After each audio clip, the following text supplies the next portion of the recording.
Bonjour et merci de nous retrouver pour cette émission sur KTO où je rencontre des personnalités intellectuelles et spirituelles qui comptent dans le christianisme d'aujourd'hui. Cette semaine, je vous propose de découvrir l'itinéraire d'un chercheur passionné par l'Antiquité et l'Antiquité chrétienne. Agrégé de lettres classiques, il est entré dans la Compagnie de Jésus, les Jésuites, en 1976. Depuis de nombreuses années, il transmet sa passion pour les pères de l'Église et la théologie dogmatique au Centre Sèvres, les actuelles facultés Loyola Paris, une institution qu'il a d'ailleurs présidée. Auteur d'une œuvre monumentale sur la Christologie, son travail rigoureux, ancré dans l'espérance, a été salué jusqu'au Vatican par le prix Ratzinger. C'est donc une très grande joie et beaucoup d'admiration que je vous reçois, Père Michel Fédoux. Bonjour. Bonjour. Michel Fédoux, je l'ai dit, vous êtes jésuite et vous êtes professeur émérite aux facultés Loyola Paris, l'ancien Centre Sèvres. J'ai voulu garder l'ancienne dénomination parce que beaucoup de gens qui ont fait leurs études avec vous se rappellent aussi du Centre Sèvres. Alors, Michel Fédoux, c'est assez...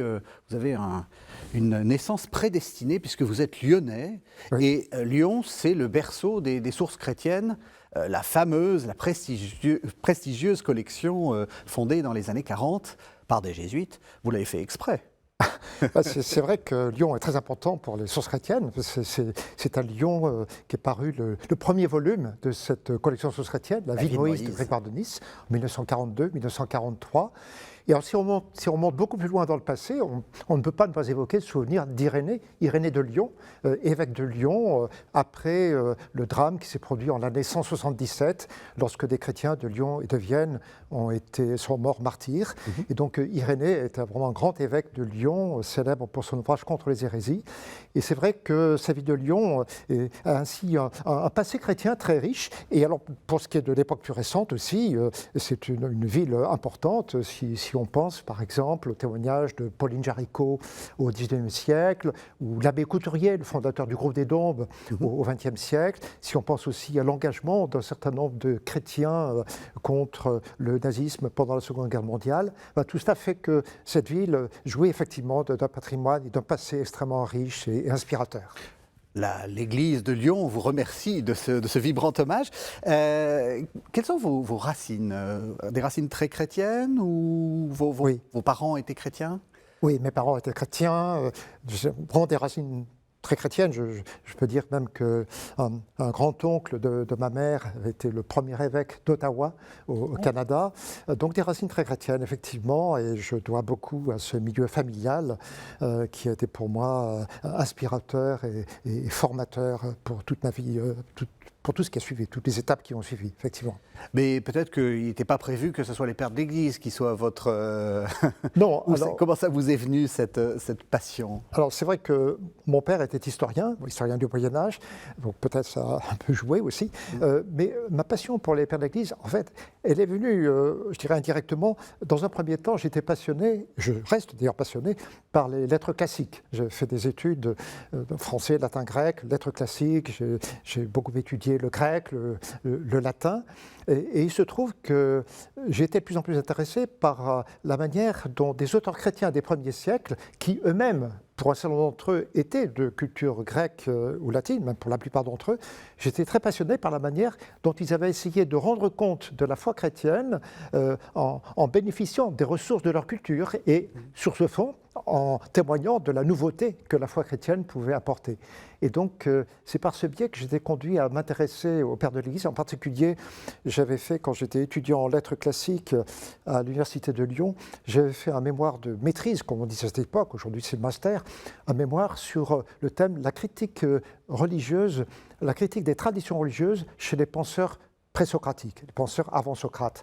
Et un certain nombre de fragments de ces auteurs, comme Xénophane, Héraclite ou d'autres, nous sont transmis précisément par les pères de l'Église. Et ça m'arrivait d'aller déjà à la bibliothèque de l'Institut des sciences chrétiennes pour trouver précisément l'un ou l'autre de ces textes de pères de l'Église parlant des penseurs présocratiques. Ça ressemblait à quoi les sources chrétiennes à cette époque? Parce que maintenant, c'est un institut CNRS, on sent qu'il y a beaucoup de recherches autour.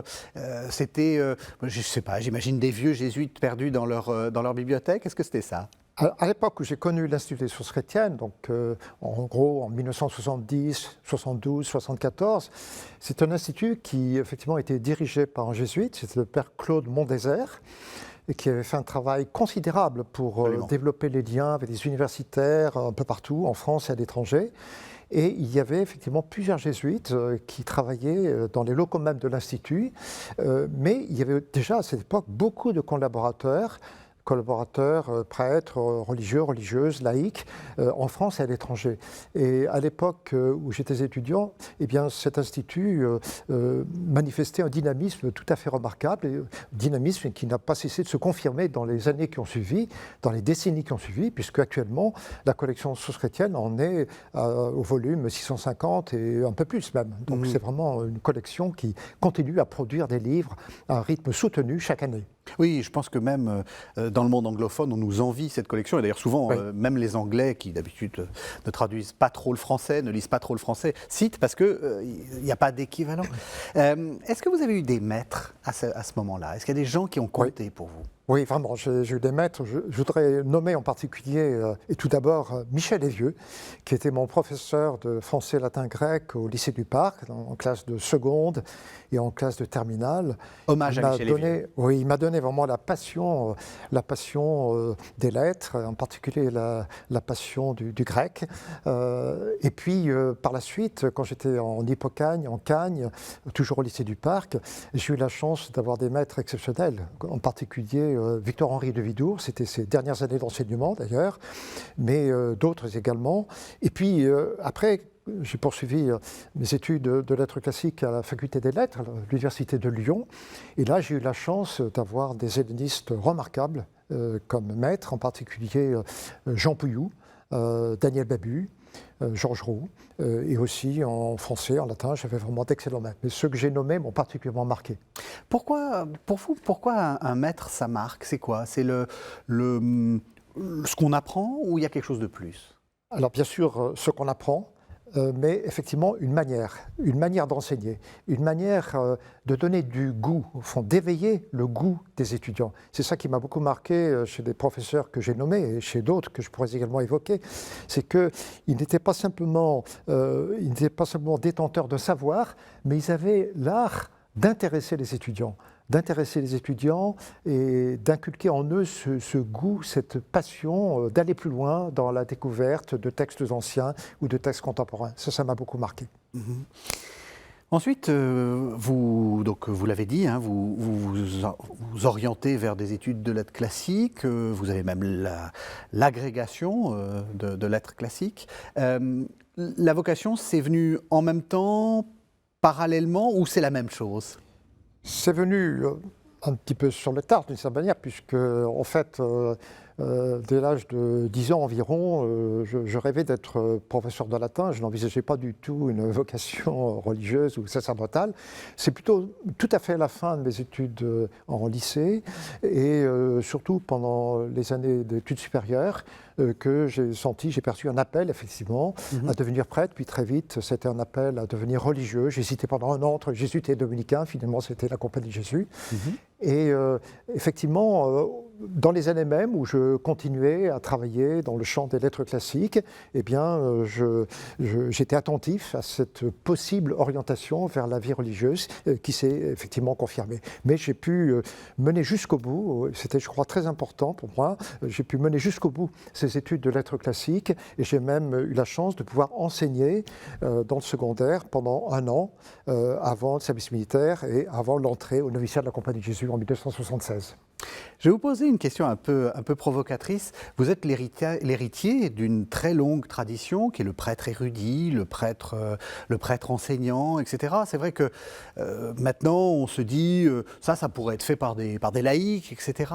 Il vaut mieux que les prêtres ils s'occupent de pastoral, de choses comme ça.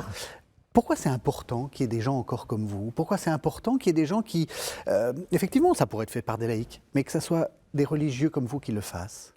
Il me semble que la vie religieuse, en tout cas la vie religieuse apostolique, porte en elle le souci d'un travail d'intelligence de la foi. Pour moi, la vocation à la vie religieuse, la vie presbytérale, a été toujours liée, dans mon cas, à ce souci d'œuvrer pour une meilleure intelligence de la foi chrétienne. Dans des années, c'est venu dans les années 1970, une période où il y avait quand même beaucoup de turbulences. On était dans l'après-concile. Je voyais un certain nombre de camarades qui quittaient l'aumônerie de lycée ou l'aumônerie de faculté, qui quittaient l'Église, parfois même qui abandonnaient la foi. Et je me disais, dans cette situation, bien sûr, je pourrais être professeur de latin, mais non, je veux d'abord consacrer ma vie justement à un travail d'intelligence de la foi pour aider des gens de ma génération à comprendre qu'il n'est pas déraisonnable de croire aujourd'hui, qu'on peut trouver vraiment des raisons de croire. Et pour moi, comme religieux, comme prêtre, c'est quelque chose de tout à fait essentiel. Bien sûr, il y a bien d'autres missions qui sont possibles et qui sont demandées dans le cadre de l'Église, dans le cadre de la vie religieuse, mais le travail de la théologie fait partie de ces missions. Et c'est aussi, je crois, quelque chose de très important pour la rencontre de milieux qui ne sont pas forcément chrétiens et auxquels, comme religieux, comme prêtre, eh bien, on peut essayer d'adresser une parole de témoin, discrètement, mais tout de même avec la force de conviction qui nous habite comme chrétiens. Vous devenez jésuite, vous rentrez en 76 au noviciat, vous êtes devenu prêtre, et entre-temps, ça continue, l'aventure intellectuelle. Origène, c'est Origène qui vous séduit. Oui, Origène, oui, parce que, de fait, pendant mon premier cycle d'études de théologie, j'ai eu la chance de participer à un séminaire qui était animé par vraiment quelqu'un qui était l'un de mes maîtres, peut-être le principal d'ailleurs, dans le cadre de la formation jésuite, à savoir le père Bernard Sesboué. C'est lui donc qui animait ce séminaire sur Origène, et j'ai eu comme un coup de foudre. J'étais passionné par l'œuvre de cet auteur chrétien, en gros de la première moitié du IIIe siècle, originaire d'Alexandrie, même s'il a passé la seconde moitié de sa vie à Césarée de Palestine.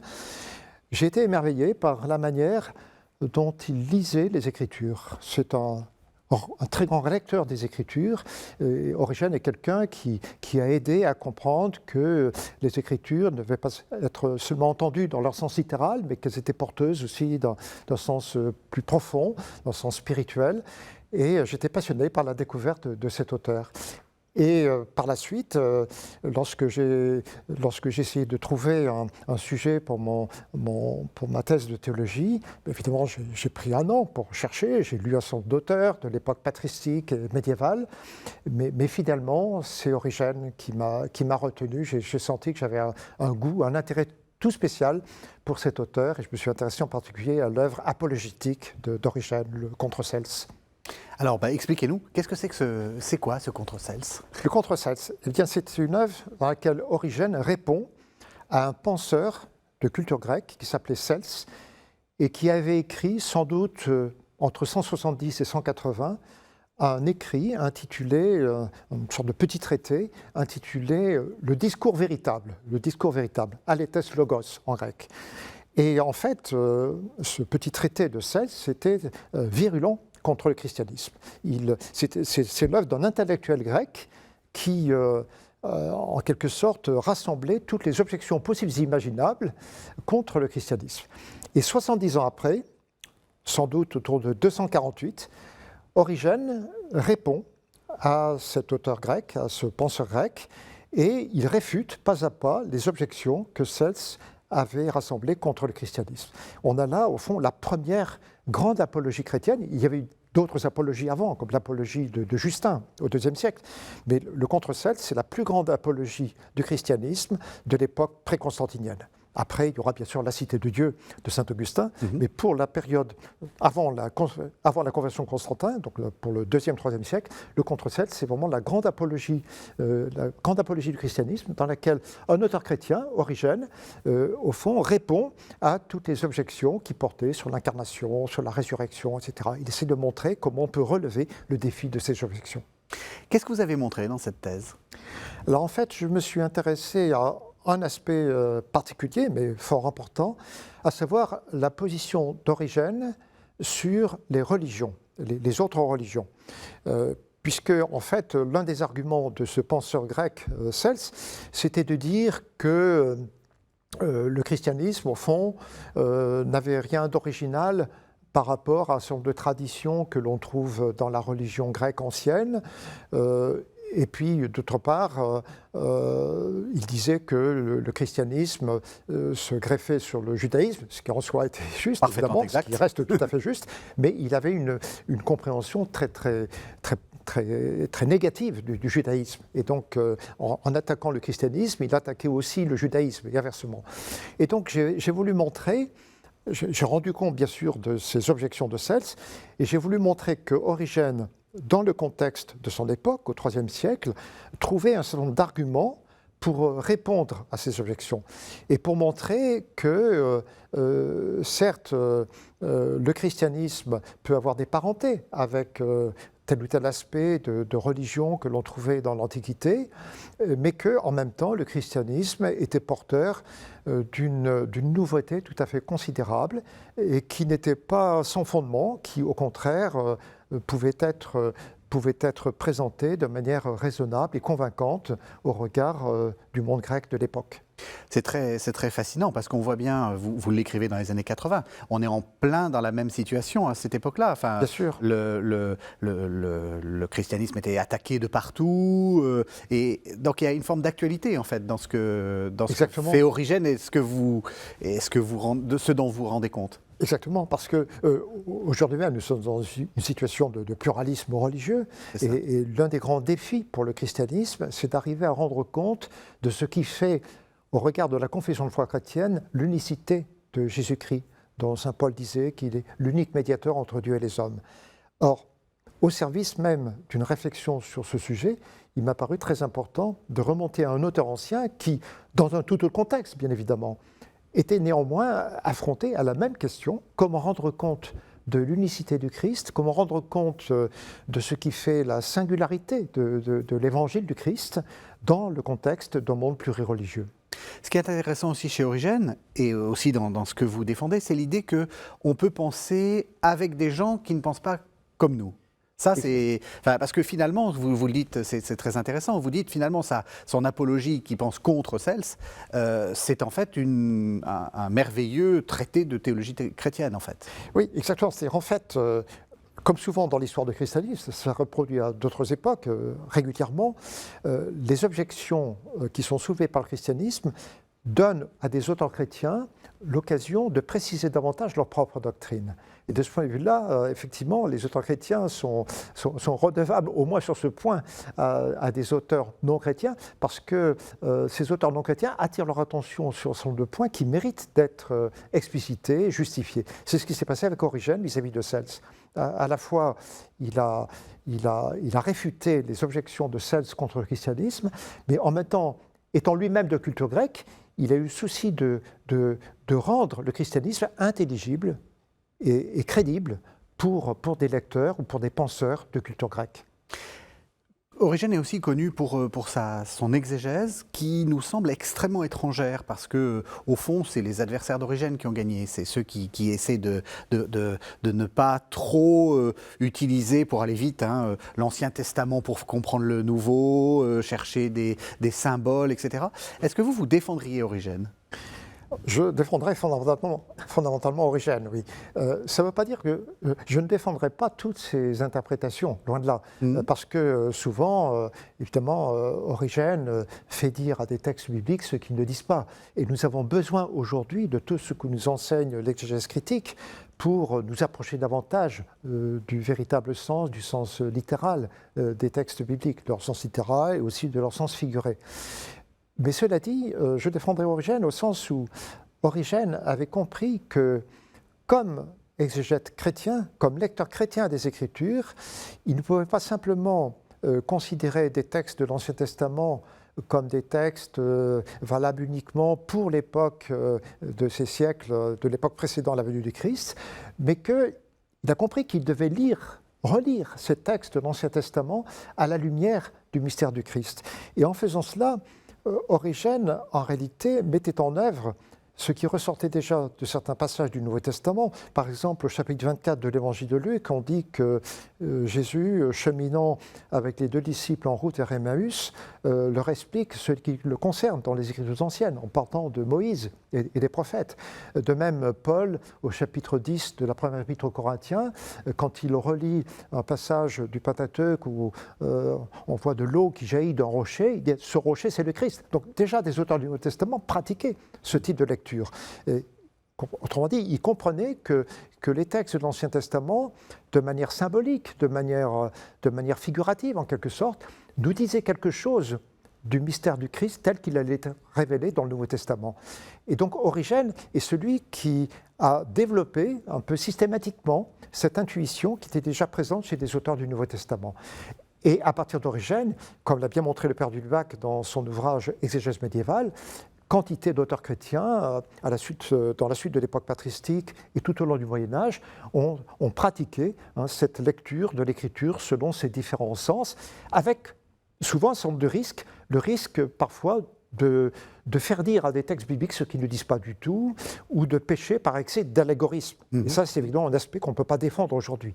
Mais je pense qu'on peut retenir la part de vérité de cette exégèse spirituelle, qui est justement d'attirer l'attention sur le sens nouveau que des textes anciens prennent à la lumière du mystère révélé par le Christ. Est-ce que vous conseilleriez à l'exégèse, enfin vous n'avez pas des conseils à donner, mais est-ce que vous conseilleriez à l'exégèse contemporaine aussi de tenter cette voie-là, une sorte de peut-être d'allégorie, parce que comme vous le dites, les auteurs anciens y étaient extrêmement sensibles.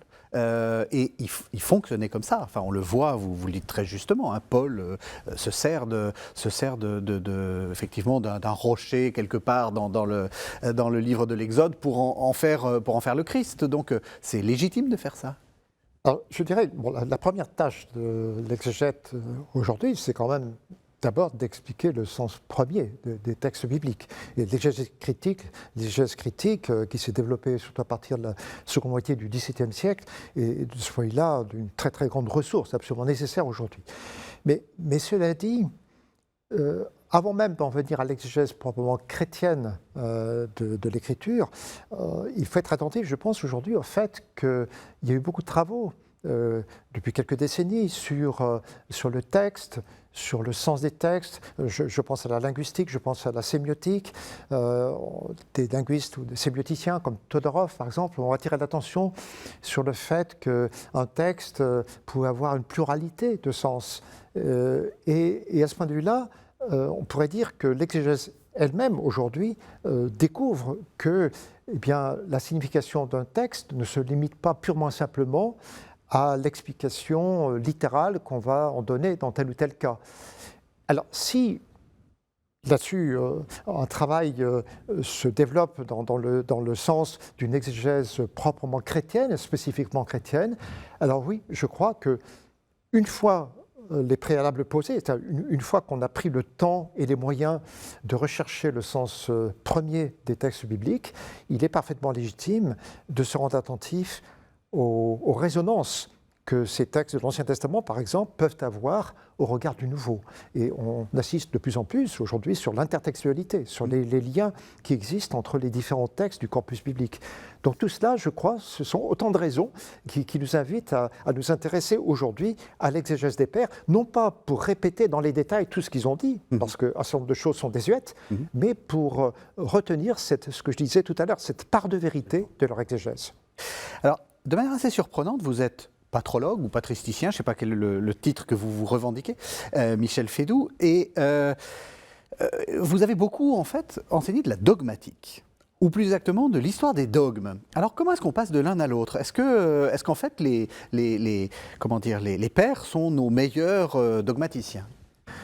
Je dirais d'abord que c'est l'enseignement qui m'a conduit à m'intéresser beaucoup à l'histoire des dogmes, puisque, bien sûr, j'ai enseigné et j'enseigne toujours sur les pères de l'Église, mais j'ai toujours enseigné et je continue aussi à enseigner dans le champ de la christologie ou de la théologie trinitaire ou dans d'autres domaines dans lesquels on ne doit pas se contenter de présenter la position des pères de l'Église, mais on doit aussi présenter les positions de Thomas d'Aquin, les réflexions qui ont été développées à l'époque moderne, et notamment les réflexions développées par des théologiens contemporains. Donc un travail sur la dogmatique, un travail sur les dogmes, implique en fait que l'on prenne en compte l'ensemble de cette littérature théologique depuis les pères de l'Église jusqu'à notre époque. Donc le lien demeure néanmoins entre le travail sur les pères de l'Église et la dogmatique, parce que, surtout dans certains domaines, l'époque des pères de l'Église a été vraiment fondatrice pour les dogmes, en particulier dans le champ de la christologie et de la théologie trinitaire. Les grands conciles qui ont permis de voir plus clair sur l'identité de Jésus-Christ, vrai homme et vrai Dieu, ce sont des conciles du 5e siècle, le concile de Chalcédoine en particulier, 451, les conciles qui ont permis de voir plus clair sur l'identité du Christ et de son Père, enfin, consubstantiel le Fils, consubstantiel au Père, c'est le concile de Nicée, ou à propos de l'Esprit Saint, c'est le concile de Constantinople. Donc, la période des pères de l'Église a été une période fondatrice, en particulier pour les dogmes christologiques et trinitaires. Et donc, c'est indispensable de se référer à cette époque pour avancer dans une réflexion sur ces sujets. Alors moi, j'ai été assez marqué par un de vos livres qui s'appelle « Jésus-Christ dans l'histoire humaine et le mystère de Dieu ». C'est un traité de dogmatique, en fait. Mais au lieu d'appeler ça « Christologie », vous appelez ça Jésus-Christ dans l'histoire humaine et le mystère de Dieu. Alors déjà, ça dit quelque chose, une sorte de déplacement par rapport à ce qu'on imagine d'habitude en dogmatique. C'est-à-dire qu'en gros, vous voyez, on commence par Dieu, on définit qui est Dieu, puis après le Christ, par de la Trinité, enfin, vous voyez, le côté un peu... Vous, c'est beaucoup plus dynamique. Pour vous, la dogmatique, c'est pas du tout uniquement des formulations qu'il faut défendre à tout prix et desquelles on ne doit jamais sortir. C'est vrai. Bon, ce livre est un livre de christologie, effectivement, un livre de réflexion sur Jésus-Christ.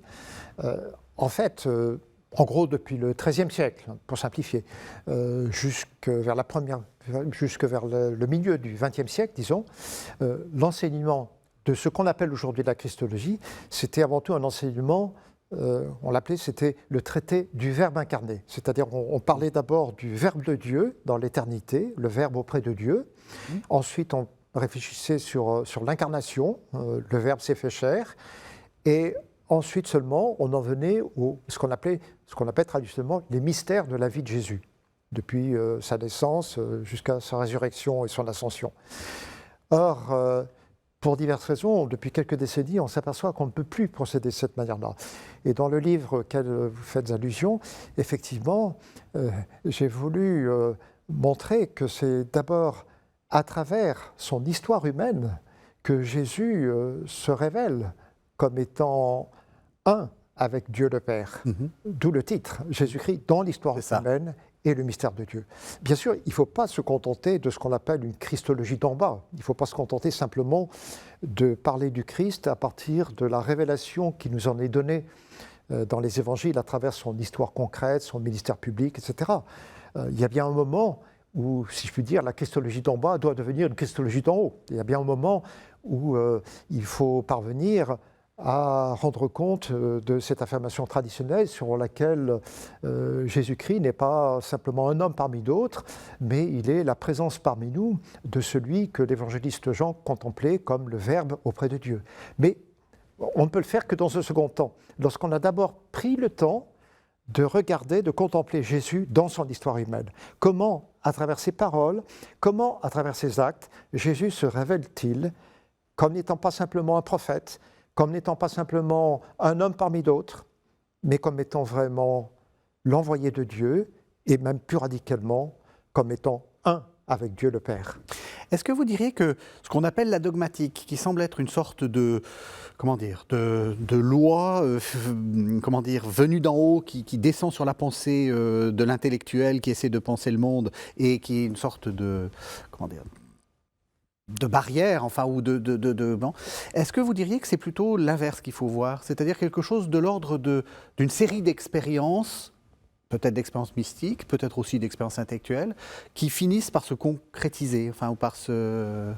Oui, tout à fait. Je dirais que le dogme, bien compris, présuppose une expérience et, s'il est bien compris, il renvoie lui-même à une expérience. On peut donner un exemple de cela. Au 5e siècle, il y avait un moine du nom d'Eutychus qui parlait du Christ en disant, bon, il y a une seule nature du Christ, mais il entendait cette expression au sens où l'humanité de Jésus serait comme absorbée par sa divinité. Autrement dit, il n'y aurait aucune autonomie de l'humanité de Jésus. Et à cette époque, l'évêque de Rome, le pape Léon le Grand, est intervenu contre Eutychus pour dire on ne peut pas raisonner de cette manière-là. Il faut dire que Jésus a été vraiment homme. Donc s'il était vraiment homme, son humanité a eu une consistance réelle, une consistance véritable. Il était vraiment homme jusqu'au bout, jusqu'à mourir sur la croix. Et le concile de Chalcédoine, en 451, a ratifié cette réponse de l'évêque de Rome, Léon le Grand. Et ça a été sa fameuse formule, il faut reconnaître dans le Christ deux natures, une nature humaine et une nature divine. Certes, il est le Fils de Dieu, mais sa filiation divine ne met pas en cause son humanité véritable, une nature humaine et une nature divine, unies, sans confusion ni séparation, dans l'unique personne du Verbe fait chair. Alors c'est un bon exemple pour nous, ça nous montre comment justement le dogme est intervenu comme ce qui permettait en quelque sorte de mettre des mots sur l'expérience, d'éviter qu'on considère le Christ comme en quelque sorte quelqu'un dont toutes les paroles et tous les actes seraient immédiatement commandés par Dieu le Père, comme s'il n'avait aucune autonomie, comme aucune liberté humaine. Non, le dogme de Chalcédoine nous permet de penser au contraire que Jésus-Christ a pleinement assumé notre nature humaine. Et s'il est bien compris, le dogme renvoie lui-même à l'expérience. C'est-à-dire que le dogme, au fond, ne doit pas être compris comme je dirais, un ensemble de formulations abstraites qui tomberaient d'en haut, etc., qui seraient desséchées ou desséchantes, mais comme quelque chose qui, en réalité, nous permet d'approfondir davantage notre propre foi. Mais votre exemple est très bien choisi. Est-ce qu'on ne pourrait pas être aussi un peu en sympathie avec Eutychus, qui par exemple, imaginons-le, je ne sais pas, j'invente, a eu une expérience un peu mystique, et, voilà, et se dit c'est Dieu, enfin je veux dire c'est Dieu, ça ne peut être que Dieu. Est-ce qu'il ne faut pas être quelquefois aussi un peu, avant de les condamner, en sympathie avec les hérétiques, je mets des guillemets? Alors, il faut toujours essayer de comprendre leur point de vue. Il faut toujours essayer d'entendre la part de vérité qui se dit à travers... Alors, parce qu'au fond, qu'est-ce que c'est une hérésie? Le mot vient du grec airesis, qui veut dire choix. On choisit.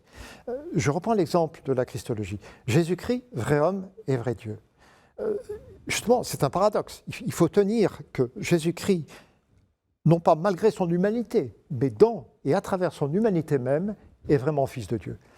Mais il y a toujours le risque de retenir seulement l'un des deux termes, ou de privilégier seulement l'un des deux termes. De dire par exemple, puisque Jésus est vraiment Dieu, il ne pouvait pas être complètement homme. C'est une hérésie, on appelle ça le docétisme. Il a pris simplement un semblant d'humanité. Ou bien, il peut y avoir l'erreur inverse, c'est-à-dire, on va raisonner de la manière suivante, puisque Jésus était vraiment homme, il n'était pas vraiment fils de Dieu dès le commencement. Il a été adopté comme fils de Dieu à partir de certains moments. C'est ce qu'on appelle l'adoptionnisme, une autre hérésie. Alors, on voit bien, dans chaque cas, il y a une part de vérité à entendre. C'est-à-dire que du côté du docétisme, les gens avaient raison de dire que Jésus est vraiment fils de Dieu. Mais leur erreur, c'était de croire que sous prétexte qu'il est fils de Dieu, il n'a pas pris pleinement la condition humaine. Et donc, le dogme, à la fois, effectivement, il s'agit d'entendre la part de vérité qui se dit à travers ce qu'on appelle les hérésies, mais en même temps de remettre en présence du paradoxe central, en l'occurrence le paradoxe central de l'incarnation, le paradoxe central du mystère de l'identité de Jésus-Christ, qui est vrai homme et vrai Dieu. Et en vous entendant, j'ai l'impression que justement, il faut bien connaître ces conciles et cette histoire-là, parce que au fond, vous avez dit, attention, il ne faut pas tomber dans une christologie d'en bas. On voit bien que c'est aussi une tentation qu'on a tous, enfin, et peut-être que dans certaines époques, pas si éloignées, on était très sensible à l'humanité de Jésus, etc. C'est une pente c'est une tendance, une hérésie, c'est aussi quelque chose comme ça. Donc, encore une fois, enfin, je ne suis pas en train de condamner les hérétiques, mais comme vous dites, il faut les entrer, enfin, comprendre leur position parce qu'elle peut être la nôtre. Oui, oui. Effectivement, l'histoire des dogmes, ce n'est pas simplement une discipline qui nous informe de ce qui s'est passé autrefois, mais c'est une discipline qui nous rend attentifs à ce qui peut toujours se produire de nos jours. C'est ça. Et pour reprendre cet exemple, c'est vrai, aujourd'hui par exemple, je pense qu'on rencontre beaucoup de gens qui seraient prêts à dire Jésus-Christ est un homme remarquable, Jésus est un homme exceptionnel. Et c'est très bien qu'il puisse dire, il faut se réjouir qu'il puisse dire cela. Mais la foi chrétienne ne dit pas simplement cela. La foi chrétienne ne dit pas simplement Jésus-Christ est un homme éminent parmi d'autres, comme Socrate ou comme Gautama le Bouddha, mais la foi chrétienne dit Jésus-Christ non seulement est un homme éminent parmi d'autres, mais il est, dans son sens unique, le Fils de Dieu. Et ça, je crois que c'est un enjeu tout à fait actuel, tout à fait contemporain de ces controverses qui ont lieu dans le passé avec ce qu'on appelait à l'époque des hérésies. Est-ce que vous n'avez pas l'impression aussi qu'on est plutôt dans quelque chose qui est de l'ordre de dire l'Église, j'ai été touché par la foi, ma vie va être parfaite et je suis dans une Église de parfait. Est-ce que vous ne pensez pas que ça aussi, c'est quelque chose qui peut nous toucher ? Oui, effectivement. Et ça, c'est une hérésie aussi. Oui, oui, exactement. Alors, là, j'ai pris l'exemple, on a pris surtout l'exemple de la Christologie jusqu'ici, mais on pourrait effectivement réfléchir sur l'Église, sur les sacrements. À propos de l'Église, par exemple, il y a eu régulièrement, peut-être plus spécialement à l'époque moderne, la tentation de considérer l'Église comme une société parfaite, hein. Societas perfecta, c'est l'expression qui était employée au XVIe siècle par Bellarmine à propos de l'Église.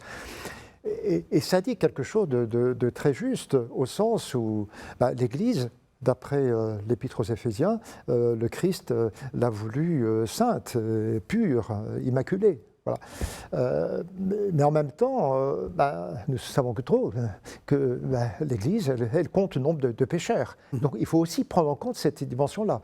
Et aujourd'hui, depuis Vatican II, on a beaucoup insisté sur l'Église comme mystère. Précisément, c'était pour ne pas en rester à la simple définition de l'Église comme institution.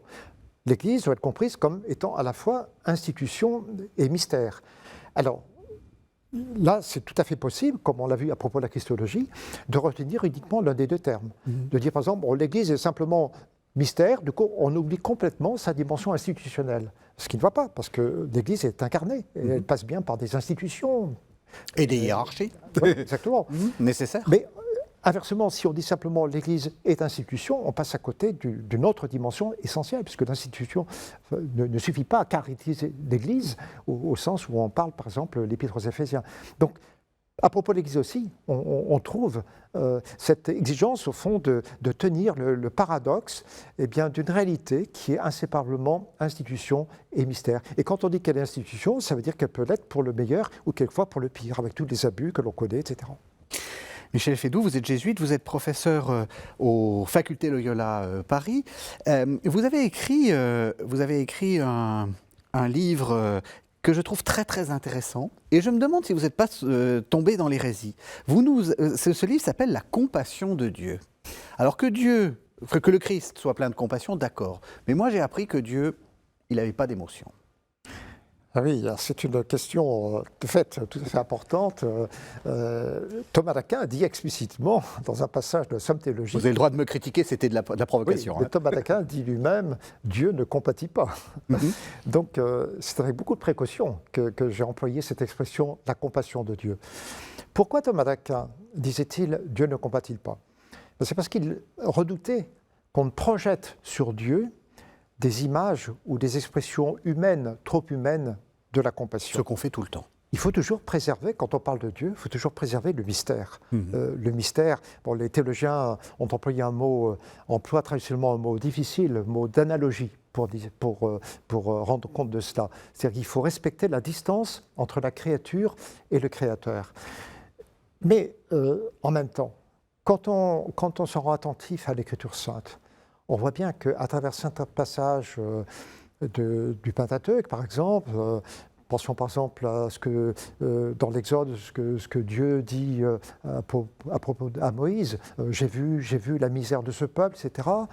Ou bien dans des passages de certains livres prophétiques, quand Dieu évoque l'image maternelle, de la mère par rapport à ses enfants, on voit bien que l'expérience ou la compréhension de Dieu comme d'un être qui n'est pas indifférent à l'histoire humaine, mais qui mystérieusement se laisse atteindre, se laisse toucher par les drames qui marquent cette histoire, c'est quelque chose de très présent.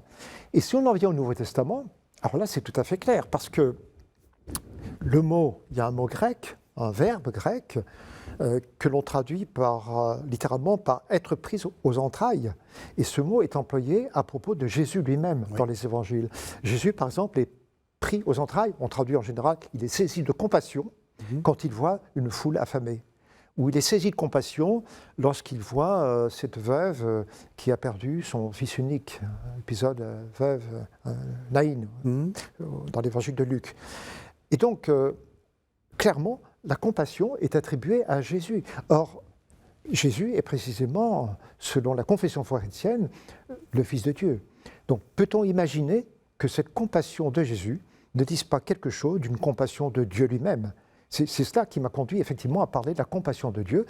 Et j'étais encouragé dans ce sens aussi par certains pères d'Église, par exemple Origène, qui dans une homélie n'hésite pas à dire « le Père lui-même n'est pas impassible ». Le Père lui-même n'est pas impassible. Et Saint Bernard aussi, Saint Bernard au XIIe siècle, dit que Dieu n'est pas dépourvu de compassion. Il emploie expressément ce mot.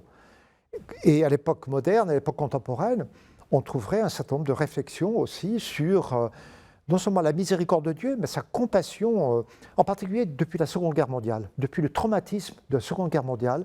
Un certain nombre de théologiens, comme Jürgen Moltmann par exemple, ou d'autres, ont été très sensibles à cette compassion de Dieu pour l'humanité souffrante. On peut penser aussi au théologien catholique Jean-Baptiste Metz. Donc je crois que c'est un thème qui est important et qui prend beaucoup de résonance aujourd'hui, compte tenu des blessures, des drames, des souffrances qui marquent notre humanité, compte tenu aussi des défis écologiques, la crise écologique. Compassion de Dieu pour cette nature qui est souvent sacrifiée. Pour faire comprendre aux téléspectateurs et aux auditeurs la complexité du travail que vous menez, justement sur cette question-là, pourquoi est-ce que je ne peux pas me contenter de dire, bon c'est simple, Dieu est un en trois, donc on va dire le versant compassion est assumé par le Christ.